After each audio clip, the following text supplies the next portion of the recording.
Bonjour! Dans les vidéos précédentes, nous avons introduit la réabsorption et la sécrétion tubulaire et nous avons vu les principes qui les gouvernent. Aujourd'hui, nous allons détailler la sécrétion tubulaire, puis voir les molécules transportées ainsi que les modalités de transport réalisées dans chaque segment du néphron.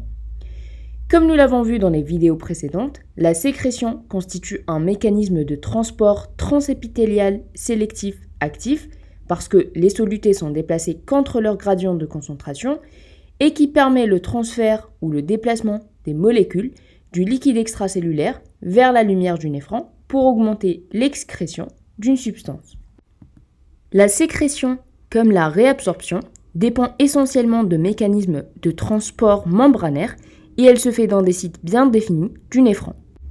Soit au niveau du tubule contourné proximal pour certaines substances telles que les métabolites produits par le corps, les ions H+, ou encore les xénobiotiques, au niveau de l'anse de Henle pour l'urée par exemple, le tubule contourné distal pour la sécrétion régulée du K+ par l'aldostérone, ou encore au niveau du tubule collecteur pour le potassium, les ions H+, et bicarbonate. Cette sécrétion tubulaire remplit donc des fonctions essentielles, notamment l'élimination de substances comme certains médicaments et métabolites étroitement liés à des protéines plasmatiques, parce que, comme nous l'avons déjà vu, ces protéines ne sont pas filtrées et les substances qui s'y lient donc ne le seront pas non plus. Elles devront donc être sécrétées. La sécrétion permet aussi l'élimination des substances nuisibles ou des produits finaux du métabolisme qui ont été réabsorbés passivement. C'est le cas par exemple de l'urée et de l'acide urique qui constituent deux déchets azotés et le traitement par exemple de l'urée par un mécanisme complexe que nous verrons dans une autre vidéo permet l'excrétion d'environ 40 à 50% de l'urée du filtrant. Elle permet aussi l'élimination des ions potassium en excès et ceci essentiellement au niveau du tubule contourné distal et du tube collecteur sous l'influence de l'aldostérone. Et enfin, la régulation du pH sanguin, surtout par les cellules intercalaires du néphron, par réabsorption ou sécrétion des ions H+, bicarbonate ou ammonium. Prenons l'exemple de la sécrétion d'anions organiques. Les transporteurs responsables de l'excrétion des solutés organiques ont une large spécificité.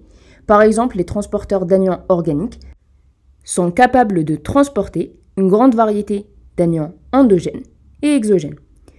Nous avons déjà vu les transports actifs primaires et secondaires. Eh bien, la sécrétion d'anions organiques par l'OAT constitue un exemple de transport actif tertiaire. Et voici comment ça marche. Lors de la première étape, qui constitue l'étape du transport direct actif, les cellules du tubule proximal utilisent de l'ATP pour maintenir une faible concentration intracellulaire de Na+. Ce gradient de Na+ sera ensuite utilisé pour concentrer le dicarboxylate à l'intérieur de la cellule tubulaire, et ceci grâce à un cotransporteur Na+ dicarboxylate retrouvé au niveau des membranes apicales et basolatérales du tubule proximal. Les dicarboxylates représentent la forme anionique des acides dicarboxyliques et la plupart des intermédiaires du cycle de l'acide citrique, tels que le citrate, l'oxaloacétate et l'alpha-cétoglutarate, sont des exemples de dicarboxylates.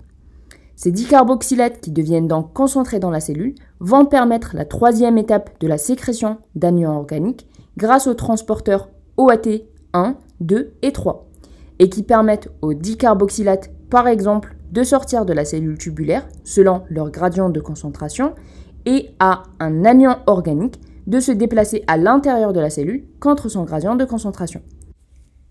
Un dernier transporteur OAT4 retrouvé cette fois au niveau de la membrane apicale permettra à cet anion organique de sortir dans la lumière tubulaire en échange d'un anion dicarboxylate. Un autre détail important sur la sécrétion au niveau rénal est la compétition.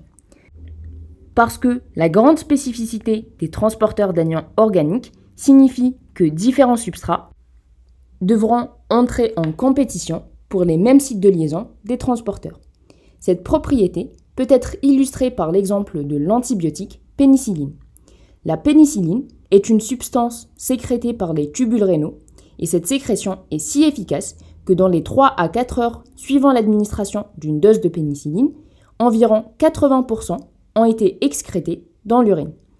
Ce médicament était auparavant très difficile à isoler et à produire en grande quantité Et durant la Deuxième Guerre mondiale, la pénicilline était si rare qu'il fallait l'isoler de l'urine des patients traités par l'antibiotique, jusqu'à ce qu'on découvre le probénicide, une substance synthétique capable de concurrencer la pénicilline pour le transporteur d'anions organiques responsable de la sécrétion. De cette façon, lorsque les deux molécules ou les deux médicaments sont présents, le transporteur OAT se lierait préférentiellement avec le probénicide et le sécrète, laissant la pénicilline dans le sang. Une fois que la pénicilline est devenue disponible et produite en masse, l'utilisation du probénicide a diminué.